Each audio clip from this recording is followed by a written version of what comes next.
2024 ఎన్నికల నేపథ్యంలో social engineering కూడా జరుగుతుంది మీ పార్టీలో. సో 2024లో గెలిచేది ఎవరు, ఆట ఎవరెవరి మధ్య జరగబోతోంది, గెలుపు ఎలా ఉంటుంది? మేడం కూడా అంటే ప్రెసెంట్ అయితే మన స్టేట్ లో ఒకటే టీమే ఉంది, రెండో టీం కోసం వెయిట్ చేస్తున్నాం. ఒకే ప్రశ్న రెండు ఆన్సర్లు ఎక్స్పెక్ట్ చేస్తున్నాం. చెప్పారు కదా, జగన్మోహన్ రెడ్డి గారు ఆల్రెడీ మేనిఫెస్టో అమలు చేయడం జరిగింది. చేసిన మంచి గురించి చెప్పుకుంటూ వెళ్తూ సిద్ధం అనే కార్యక్రమాలను ఏర్పాటు చేయడం జరిగింది. మీరు చెప్పినట్టునే సోషల్ ఇంజనీరింగ్లో భాగంగా కులాల ప్రాతిపదికన ఎక్కడైతే వెనుకబాటుతనం ఎక్కువ ఉందో అక్కడ ఆ సామాజిక వర్గం సంబంధించిన వాళ్ళకి అధికారం ఇవ్వాలనే ఉద్దేశంతో అభ్యర్థులను కూడా ఎంపిక చేయడం జరిగింది.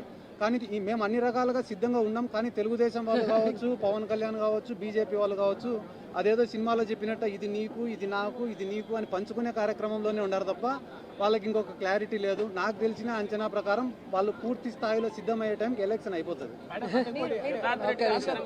ఓకే. మరి ఈ పక్క జగనన్న సింహం లాగా సింగిల్ గా మేనిఫెస్టో పూర్తి చేసి ఎస్సీ ఎస్టీ బీసీ మైనారిటీ మహిళలకి ఈరోజు అన్ని రకాల సంక్షేమం, అభివృద్ధి, అలాగే రాజకీయంగా సముచిత స్థానాన్ని ఇవ్వటమే కాకుండా ఈరోజు 175కి లిస్టు కూడా రెడీ చేసుకున్నారు. కానీ ఆ పక్క ఆడేదానికి ఇంకా ఆటగాళ్లు సిద్ధంగా లేరు. కాబట్టి ఇక్కడ వార్ వన్ సైడ్, అది జగనన్నే. Second time 2024 Jagananna once more అంటూ ఈ రాష్ట్ర ప్రజలందరూ కూడా సిద్ధంగా ఉన్నారన్న విషయాన్ని తెలుసుకోండి. మేడం, కొంతమంది మంత్రి స్థాయి వ్యక్తులు ఇంకా ఎక్కడ పోటీ చేస్తారు అనే ఒక క్లారిటీ లేదు. నగరి ప్రజలతో పాటు రోజా గారి అభిమానులు కూడా వెయిట్ చేస్తున్నారు, మేడం ఎక్కడి నుంచి పోటీ చేస్తున్నారని. ఏం క్లారిటీ ఇవ్వదలుచుకున్నారు? ఎవరెవరికైతే కన్ఫర్మ్ అయిందో వాళ్ళ పేర్లు ఇంతవరకు అనౌన్స్ చేయలేదు. ఓన్లీ మార్పులు చేర్పులు మాత్రమే అనౌన్స్ చేశారన్న విషయం మీరు తెలుసుకోవాలి.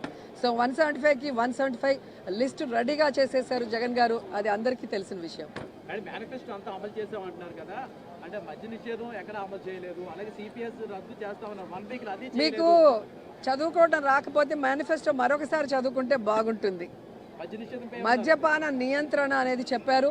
దాని ప్రకారమే ఏదైతే మీ చంద్రబాబు నాయుడు గారు పెట్టిన 44,000 బెల్ట్ షాపుల్ని రిమూవ్ చేయడమే కాకుండా ఈరోజు లిక్కర్ని గవర్నమెంట్ షాప్స్కి డైవర్ట్ చేసి టైమింగ్ని తక్కువ చేసి ఈరోజు ఎక్కడ పడితే అక్కడ లిక్కర్ దొరకకుండా పేదవాడిని కాపాడుతూ వాడు సంపాదించిన ప్రతి రూపాయి ఇంటికి వెళ్లే విధంగా చేస్తున్న విషయాన్ని మీరు గుర్తు చేసుకోవాలని కూడా ఈ సందర్భంగా తెలియజేసుకుంటున్నాను.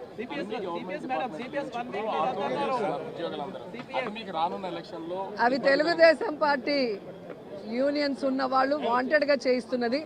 ఆ చేయిస్తున్న వాళ్ళ దగ్గరికి మీరు వెళ్ళి గుండెల మీద చేతులు వేసుకొని జగన్మోహన్ రెడ్డి గారు ఇచ్చినది మీకు అన్నీ కూడా సక్రమంగా చేశారా లేదా, గత ప్రభుత్వాలు మీకు మాట ఇచ్చి చేశాయా లేదా అనేది మీరు తెలుసుకుంటే మీకే అర్థమవుతుంది.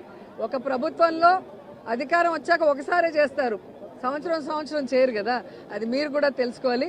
కాబట్టి ఎవరు ఎన్ని గొడవలు ఎలక్షన్ ముందు పెట్టించినా కూడా వారి గుండెల్లో ఏదైతే యూనియన్కి భయపడి అక్కడికి వచ్చి కూర్చున్న వాళ్ళకి గుండెల్లో కూడా జగన్మోహన్ రెడ్డి గారే ఉన్నారు, జగనన్నకే వాళ్ళు ఓట్లేస్తారు.